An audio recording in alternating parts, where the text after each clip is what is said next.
Hello everyone, my name is Kimberly Caceres and today I'm going to be presenting the brief exercise 311.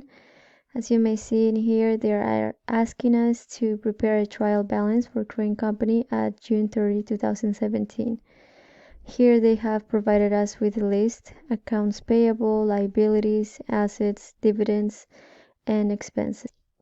Something that it's going to help us to know where to apply all these assets or revenues or expenses to the trial balance, to know where they go. It's by using the rule and effects of the expanded basic equation and debit or credit.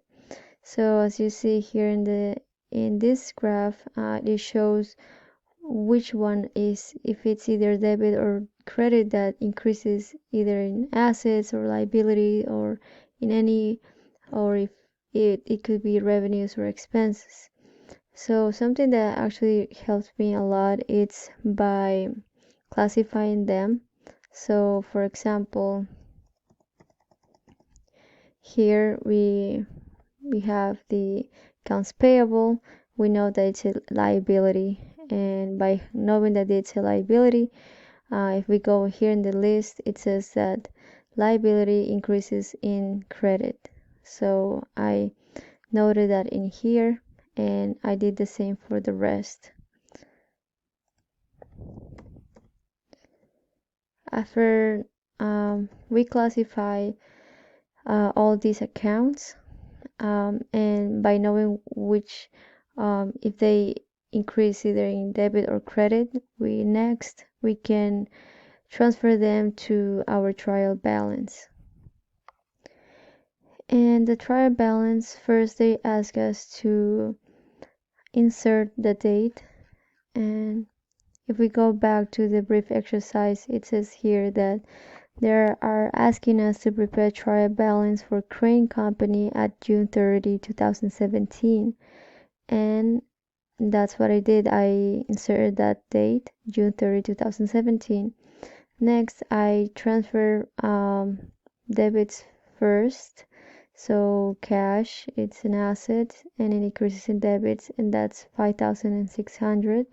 Next, I inserted the accounts receivable, 2,560, and so on. I did the same for also for the expenses and dividends. Next, I transfer all the accounts payable or liabilities, common stocks, and revenues to the trial balance, in the section where it says that it increases credits. And after I did that, I added them up. So in here, we need to make sure that the debits and credits equal to each other. So for credits, we're going to add the 1,200 plus the common stock, which is 18,000, plus the service revenue, 8,790.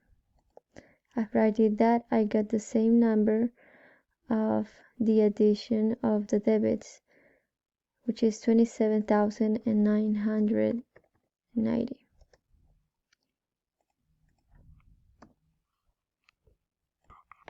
Finally, if debits and credits equal to each other, the final result equal to each other, then the trial balance is correct.